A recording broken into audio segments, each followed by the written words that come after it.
ஊழியக்காரனை ஒரு மூலையில வச்சுக்குங்க, சபையை ஒரு மூலையில வச்சுக்குங்க. சபை உனக்கு தேவைப்படும், ஊழியக்காரன் உனக்கு தேவை. பரவாயில்ல, நீ இல்லைன்னா வேற யாருன்னா இருக்கிறாங்க, போய் பாரு. இந்த சர்ச்சில் இருக்கனால வேலை ஆயிடுச்சு, வேற சர்ச்சே இல்லையா, போய் பாரு. புரியுதா? எல்லாம் வச்சுங்க. ஊழியக்காரன் பிச்சை கேட்குற மாதிரி கேட்குறான், டெய்லி ஜபம் நடக்குது, வாங்க. மனசாட்சி இல்லை உங்களுக்கு? மனசாட்சி இல்லையா உங்களுக்கு? உன் பிள்ளைங்களுக்கு மனசாட்சி இல்லையா? என் பாக்கெட் ரொப்பறதுக்காக கூப்பிடுறேன், உன் ஆத்மா வெளியேற பெற்றதானே கூப்பிடுறேன். வா ஜபத்திற்கு வா, உபவாசி, ஆலயத்திற்கு வான்னு. சீரியல் பார்க்கறதுக்கு நேரம் இருக்குது, சொந்தக்காரங்களோட பந்தக்காரங்களோட ஊர் கதை பேசுறதுக்கு உனக்கு நேரம் இருக்குது, ஊரை சுத்துறதுக்கு நேரம் இருக்குது. மணிக்கணக்கா பல புடவைகளை பல பேண்ட் சட்டை மடக்க திருப்பி திருப்பி பார்க்கறதுக்கு நேரம் இருக்குது. ஃப்ரெண்ட்ஸுங்களோட போய் பேசினா நேரம் போறது இந்த பேய்களுக்கு தெரியல. மணிக்கணக்கா பேசுறீங்க, நியாய தீர்ப்புல தப்ப முடியாது. உங்களுக்கு பகிரங்க எச்சரிக்கை, நீ எவ்வளவுக்கு எவ்வளவா ஊர் கதை வீண் கதை பேசுறியோ உனக்கும் உன் குடும்பத்திற்கும் ஐயோ ஐயோ ஐயோ தான். கடைசி எச்சரிக்கை, யாரெல்லாம் மணிக்கணக்கா ஊர் கதை பேசுறீங்களோ வீண் வார்த்தை பேசுறீங்களோ எந்த மட்டும் கர்த்தர் உங்களோட போராடி கொண்டிருப்பா. ஜெபத்துக்கு நேரம் இல்லை, பைபிளை வாசிக்கிறதுக்கு நேரம் இல்லை, சத்தியத்தை சொல்றதுக்கு உங்களுக்கு நேரம் இல்லை, ஒரு ஆத்மா ஆதாயம் பண்ணுவதற்கு உனக்கு நேரம் இல்லை, சாட்சி சொல்வதற்கு நேரம் இல்லை, உன் போன கர்த்தருடைய நாம மகிமைக்காக பயன்படுத்துவதற்கு நேரம் இல்லை. ஒன்னும் இல்லை, ஃபார்வர்ட் மெசேஜ் இருக்குது ஆப்ஷன் இல்லையா?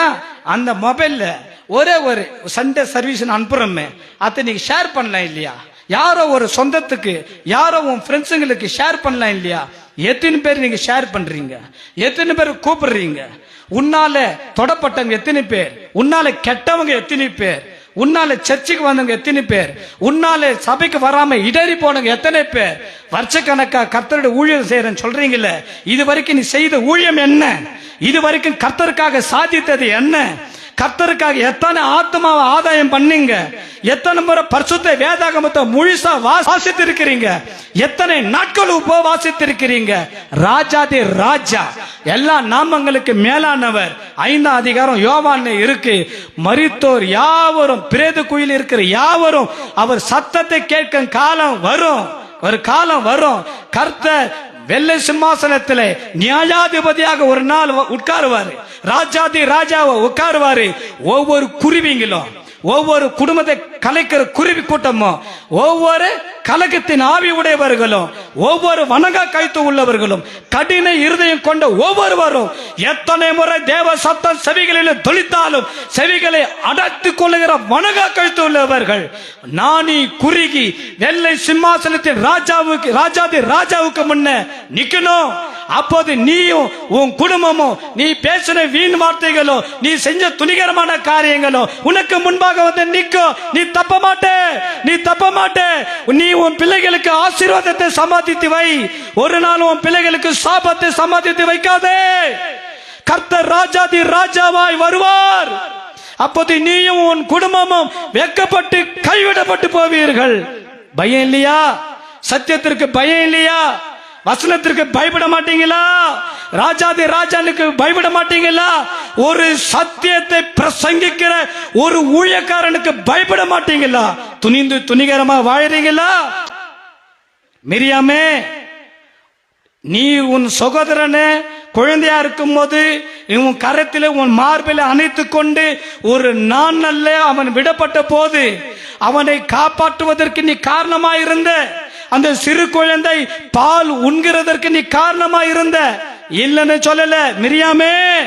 அந்த குழந்தை காப்பாற்றப்படுவதற்கு நீ தான் காரணம். அந்த பிள்ளை தன் சொந்த தாயினிடத்திலே பாலை உண்வதற்கு நீ தான் காரணம். மறுக்கல, மறுக்க முடியாது. ஆனாலும் அவன் ஒரு தீர்க்கதரிசி, அவன் ஒரு ஊழியக்காரன். அவனுக்கு விரோதமா நீ பேசினதினால நீ குஷ்டரோகியாவ இந்த ஊர் ஜனத்தில் இருந்து, இந்த கூட்டத்தில் இருந்து நீ ஒதுக்கி வைக்கப்படுவாய். ஓடி போடு. உன் சகோதரனுக்கு, மோசே என்கின்ற சகோதரனுக்கு நீ கூட பிறந்த அக்காவா இருக்கலாம், என்ன ரிலேஷனா இருக்கட்டும், நீ பேசினது பாவம். தேவ பிள்ளைக்கு விரோதமா பேசுறாயா? இயேசுவின் நாமம் தரிக்கப்பட்ட பிள்ளைகளுக்கு விரோதமா பேசுகிறாயா? அவருடைய சத்தியத்தை சுமக்கிற கழுதைகளுக்கு விரோதமா பேசுகிறாயா? சாட்சியா வாழ விரும்புகிற பிள்ளைகளுக்கு விரோதமாய் பேசுகிறாயா? இயேசுவின் நாமம்னு சொல்லி ஆராதிக்கிற, துதிக்கிற, ஜெபிக்கிற பிள்ளைகளுக்கு விரோதமாய் பேசுகிறாயா?